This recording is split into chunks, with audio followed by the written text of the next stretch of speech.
वो ताश वाला लेकिन बड़ी देर में समझता है भाई। समझता है तो फिर फिरता नहीं है सर। समझता है तो पीछे नहीं हटता है। इसका मतलब क्या हुआ? समझे? जिसको आरक्षण लेना है उसे लड़ना होगा, और जिसको लड़ना होगा उसको अपने पैरों पे खड़ा होना होगा। और खड़ा लड़ने के लिए जब हम तलवार उठाते हैं तो सीने में ताकत और जवान में ताकत होनी चाहिए कि नहीं? बोलिए मेरे साथ, नीतीश मोदी होश में आओ, होश में आओ, होश में आओ। कितना आदमी नहीं बोला? हाथ उठावा तो हो।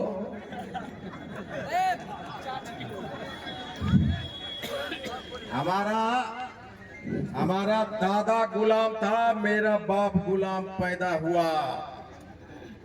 मेरा बाप गुलाम था, आईपी गुप्ता गुलाम पैदा हुआ। ये भाई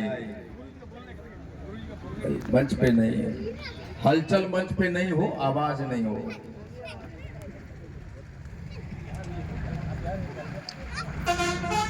शांत हो जाइए। सर का भाषण जो है शांति में ज्यादा अच्छा लगता है। तो हमारा बाप गुलाम था, आईपी गुप्ता गुलाम पैदा हुआ। हमारे दादा के मुंह में आवाज नहीं था, मेरे बाप के मुंह में आवाज नहीं था, मेरे बाप के मुंह में आवाज नहीं था तो मेरे मुंह में आवाज नहीं था। लेकिन आईपी गुप्ता कसम खाया है कि आईपी गुप्ता तुम गुलाम पैदा हुए, लेकिन तुम्हारा बेटा और पान समाज का एक भी बेटा को गुलाम नहीं रहने देना है तुमको। इसलिए कहता हूं कि बोलो मेरे साथ, नीतीश मोदी होश में आओ, हमें हमारा आरक्षण वापस दो, वापस दो, नहीं तो गद्दी छोड़ो, गद्दी छोड़ो, गद्दी छोड़ो, गद्दी छोड़ो। वो चाचा आप काहे न बोल रहे हैं? क्या बात है? देखिए इनका उम्र बता रहा है कि जिंदगी भर मुंह में आवाज नहीं आया मेरा दादा जैसा जी।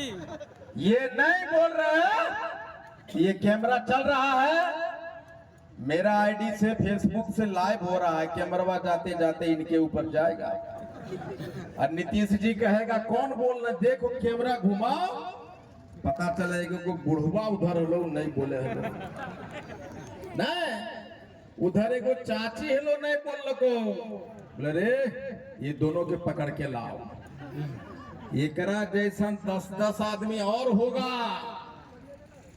जिसके मुंह में आवाज नहीं है, और यही 10 लोग हमारे बाकी लोगों के मुंह से आवाज छीनवा लेगा।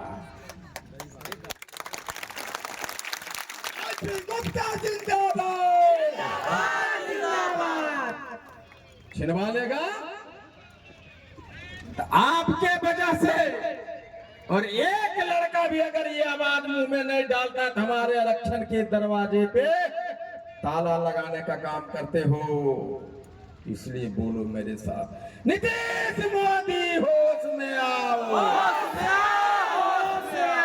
हमें हमारा आरक्षण वापस दो, वापस दो, नहीं तो गद्दी छोड़ो, गद्दी छोड़ो, गद्दी छोड़ो, गद्दी छोड़ो।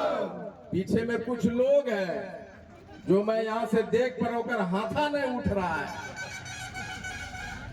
देख भाई, अगर आपका हाथ नहीं उठ रहा है, अगर तुम बुतरू ही तो तुम मैया बाबू कमजोर हो बाबू, या तो डरपोक है, और अगर आप बूढ़े हैं, अगर आपका हाथ नहीं उठता है तो आप समझ लीजिए कि इतने लोगों के बीच में जहां इतने लोग पान समाज के हैं, एक साथ नारा लगा रहा है, एक साथ हाथ उठा रहा है, इसके बावजूद भी अगर आपके हाथ और मुंह में आवाज नहीं, हाथ नहीं उठ रहे, मुंह में आवाज नहीं है, तो आप समझिए जिंदगी भर आप और आपके परिवार गुलाम रहने के लिए पैदा लिए हैं।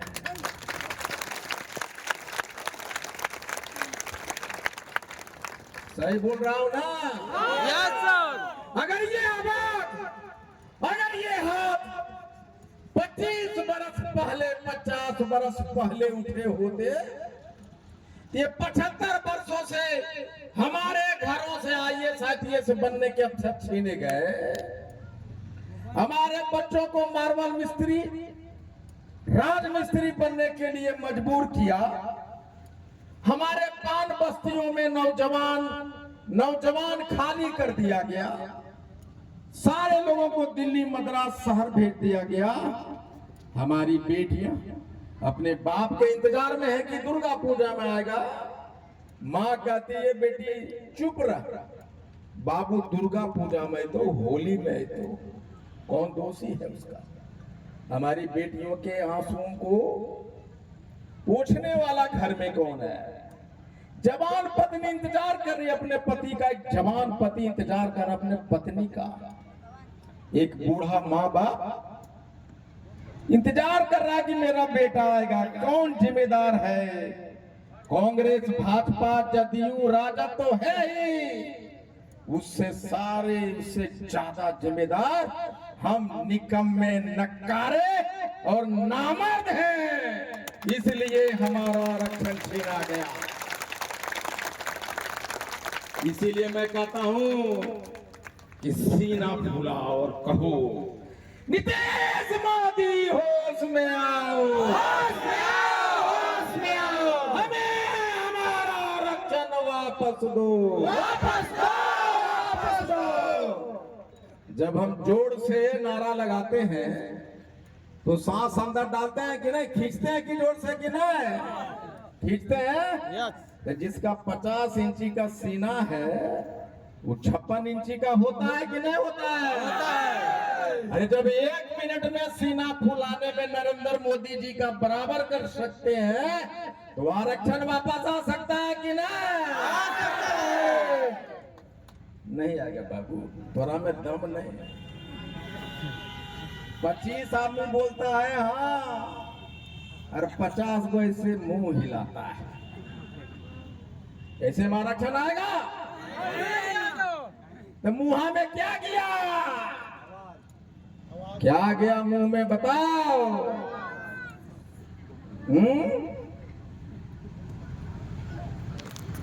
नर देखा है, हम लोग रोज सांस लेते हैं कि नहीं?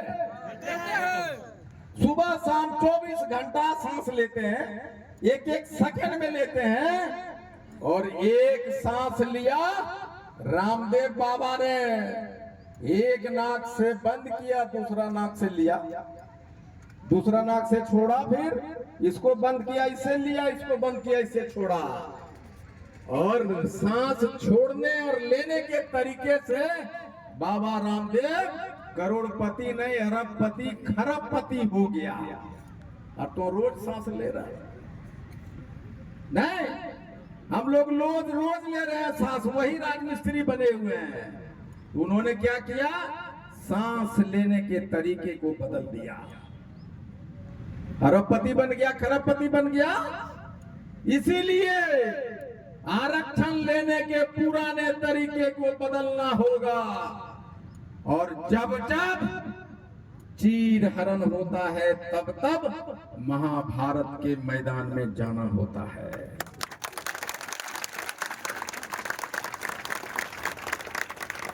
और नरेंद्र मोदी जी ने, नीतीश कुमार जी ने, लालू प्रसाद यादव जी ने, कांग्रेस के जितने भी प्रधानमंत्री हैं सभी लोगों ने मिलके समय समय पे हमारा आरक्षण छीना है।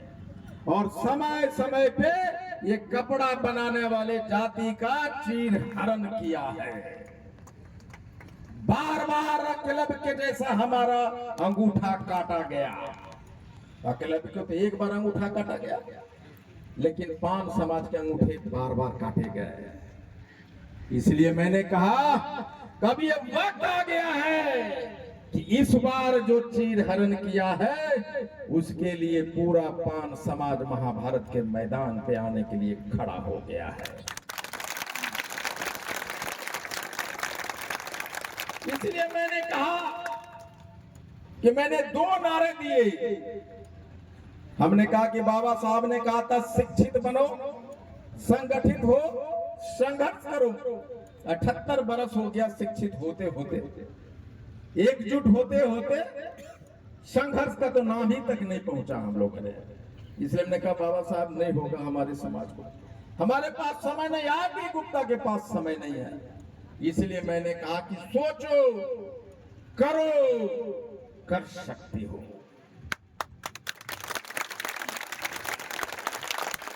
सोचो, ये मत सोचो कि तुम्हारा आरक्षण कैसे मिलेगा, ये मत सोचो कि तुम्हें आजादी कैसे मिलेगी, तुम ये सोचो कि तुम गुलाम कैसे हुए, ये सोचो कि तुम्हारा आरक्षण कैसे छीना गया। सोचो कि 1968 में जब कांग्रेस की जेपीसी बनी, उसमें तांती तत्वा को पान माना गया। उसके बाद कांग्रेस की सरकार ने 40 बरस तक आरक्षण क्यों नहीं दिया? सोचो। सोचो कि 1992 में लालू यादव जी की सरकार थी,